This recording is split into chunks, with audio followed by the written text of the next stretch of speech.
like the Zeiss, and I'm looking forward to using it more. 12 mils each. Why is this not working? Basically a red dot. So I'm Miguel Steele. I'm with ELR-Precision, and welcome to the Zeiss LRP S5 5-25 by 56. All right. Here we have the Zeiss LRP S5, also fired from or used on a Tikka T3 with a 28-inch barrel in a spur chassis. We're using today the Daddy ELR bullets, 143 grain configuration, shot 55 or 65 by 55 Swedish. Let's go directly to 600 and see how we do. All right, and what's really cool about the Zeiss is that it's got the 1 mil harsher click. So it's easy to feel when you're at the next mill. All right, what we have here is we have the Zeiss LRP S5 5-25 by 56, made in Germany. Did I just mess up here? No, okay. We, in the box, get a 34 millimeter main tube. We get a 56 millimeter objective lens. We get a huge main body, and that gives us 41.7 mils of internal adjustment. That is a lot. There aren't many scopes that offer that much internal adjustment. Most scopes have around 29 to around 35 mils of internal adjustment. The Zeiss is in a class of its own regarding internal adjustment. And I also really like the turrets. The turrets are very big, very beefy. They have mil adjustments, so for every mil you get a harder click, and that makes it a lot easier to adjust without looking. In ELR, and when we're shooting at 2K, which we're also looking through the scope right now, is the 2K plate. Then I don't really need to not look at what I'm doing. I can look at my scope and I can click for whatever I need to click, and then I can get back behind my rifle and shoot. So, but it's still nice. I still like it. It would have been good if they had made it so you could switch it off, so you could have one with the mil clicks and one without. There are others that can do that, so I mean, Zeiss should be able to do that too. Anyway, on the elevation turret, or on the windage turret, then you have a really good wind adjustment as well. You get a massive range of wind adjustment on the LRP S5. You actually get 6, 7, 8, 9, 10, 11, 12 mils of wind adjustment. 1, 2, 3, 4, 5, 6, 7, 8, 9, 10, 11, 12 mils each way on the windage. And also, when moving around on the windage, you can also see the eye relief of the LRP S5 is also really, really good. It's one of the only scopes that where the camera can actually keep picking up what the scope is seeing, and that's down to the eye relief. If you don't have a good eye relief, then that's not possible. So the Zeiss LRP S5 also looks and feels quality. It exudes, yeah, quality. Some of the stuff on here is also add-ons. The, what's it called? The sunshade is an add-on. The flip cap up front that says Zeiss is an add-on. The throw lever is an add-on. So everything you get for this scope is an add-on. The only thing you get in the box is the scope and a bikini cover. I hate bikini covers. It's the first thing I always throw the bikini covers. They go straight back in the box and then they go on the shelf. I never use them. I hate them. Anyway, the turrets, really nice. And really a lot of adjustment in there. I also really like the, as I said, 12 mils of windage adjustment, which really makes sense when you're doing really long shots. When we're out at 2K, 2.5K, 3K, 2 miles, which is 3.2K, and beyond, we have capability at this specific range for 3.7 kilometers, which is about 2.5 miles. And in that situation, it really is necessary with a lot of windage adjustment. If you're shooting closer, it's not that necessary with wind adjustment because your bullet doesn't lose that much speed before it hits the target. On ELR, when we're shooting this far, 2, 3, close to 4 kilometers, then the bullet really loses a lot of speed and it goes transonic. When it goes transonic, that means that it loses a lot of stability and it loses a lot of speed. That means the wind has an easier time pushing the bullet around. That's why windage is really important also at distance. And the Zeiss LRP does that with flying colors. On the illumination, you pull this knob, pull that out. Took me a while to find that out. I was turning this like a madman and thinking, why is this not working? But pull it out, and there comes a illuminated reticle.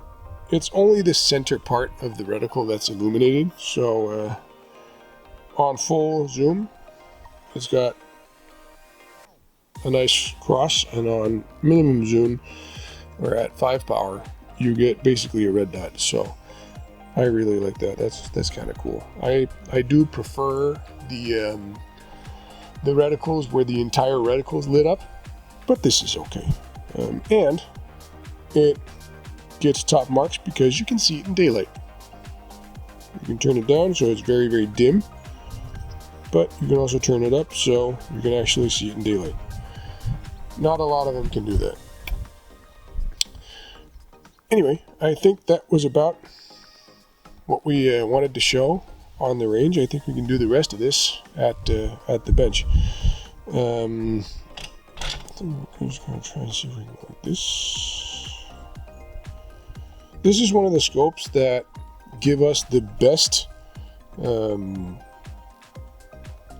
picture through the scope. This is FL glass, which of course means that it's really good, really high quality glass. Although once we start filming through it, as you see here, it's a little bit darker because all of those coatings on the lenses are taking away some light, together with the light that's been taken away from the objective lens on the camera. That does not mean that it is dark to look through when using the scope, because it's one of the best collectors of light I've tried. I've been working now with the LRP S5 from Zeiss for about 2 years. I got it when it was relatively new back in 2022, and I've been working with it ever since. This is on my 338 Lapua currently because we're going to a club match the 7th and 8th of December, so I don't really want to take anything apart and mess anything up. I've set everything up as I want it and zeroed everything as I want it. This is in a Spur SP P41808, which is a 18 mil spur mount, and it's on a 30 MOA rail, so I've had to zero it at 600. That is of course a possibility if you are shooting ELR, so you get the full potential out of the turrets in the scope you're working with. In this instance, the Zeiss LRP S5 has 41.7 mils of internal adjustment, and that's it's at least one more mil than they state on their page, which is great that you get more mil out of it than they actually say you do. The parallax has been flawless. It's been working really well. The zoom has also been really good. I put a throw lever on here because I just like working with the throw lever. It's not too taut. It's not so taut that you couldn't work it without a throw lever, so to me that's fine. The illumination is probably one of the best I've seen in the class, with it being very visible at daytime but also at nighttime, so I really like that as well. The turrets have the more tactile clicks, or the MTC turrets on the elevation, which is really nice. I like that a lot. I would prefer if Zeiss had made it so that you could switch between regular clicks and MTC. I know other brands do this, so it should be doable. And also it would have been cool to have that same capability and option in the windage. You never really used that much adjustment in the windage, but it would be kind of cool to have that same possibility, especially if you could switch between MTC and regular. The eye relief has been really good. I like the way the scope, the way I find the eye relief behind the scope. And this is my 1 mile gun, or King of 1 mile gun, and I've been using the Zeiss LRP S5 together with the Charlie Tarak when I need to go further out than 1 mile, and they've been working great. And to use the Charlie Tarak with an optic, because the Charlie kind of takes away quite a bit of light in the optics, so you gotta have a scope that really has good glass to work with the Charlie Tarak. Otherwise it's gonna get too yellow, and I'll make a video on the Charlie Tarak at some point in the future. Right now I have my hands full with all kinds of other stuff I need to film, and communicating with manufacturers is something that's taking more and more of my time. So I'm trying to keep up on videos. Anywho, the parallax is easy to adjust. It's a little bit too taut for my liking, but what are you gonna do? Yeah, too taut for me, but it's okay. It's really easy to find where you want to be on the parallax, so the tautness of it doesn't really bother me that much when it's that easy to find where your sharpness is. And the way the Zeiss LRP works with the colors of the surroundings and the light of the surroundings and so on is right up there among the very best. Zeiss do not want to work with me. That's fine. They can't stop me from talking about their stuff though, and I don't quite understand why they don't want to work with me.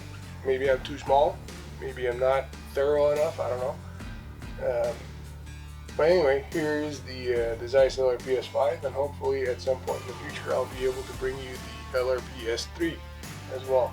It'd be cool if Zeiss would send me one of them so I could do a test on them, because right now economics are troublesome, because the channel, as you probably might have noticed, is not monetized yet.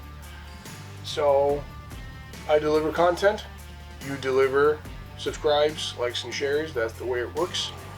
if I'm to keep bringing you the best gear available, I need to get monetized on YouTube. So please subscribe, leave a like, share it with your friends. Make sure that as many people as possible get to see all the stuff we do on ELR-Precision. Come February, we're going to be at the EVA show in Germany, down in Hockenheim. No, not Hockenheim. What's it called? Nuremberg. We're going to be at the EVA show in Nuremberg. We're going to meet up with a bunch of different manufacturers. Schmidt and Bender, we're going to talk to them. We're going to talk to Sightmark. We're going to talk to, hopefully, a bunch of other manufacturers. I hope we're going to talk to Zeiss. I hope we get to talk to Kalis. I hope we get to talk to Zero Compromise Optics. Swarovski would be really cool to talk to. Who knows what that show will bring. As of right now, SHOT Show is not in the calendar, sadly. Again, economics kind of put a damper on that, and also that I have a 0-year-old daughter that was born in July, so she's coming along, and slowly but surely she's getting bigger, so hopefully before long I'll be able to venture out into the big world and meet all of you wonderful people around the globe and do a bunch more competitions and do a bunch more content. So until then, stay safe and stay tuned. Or stay tuned and stay safe. I don't remember which one I go with. Stay tuned, stay safe. Yeah, stay tuned and stay safe.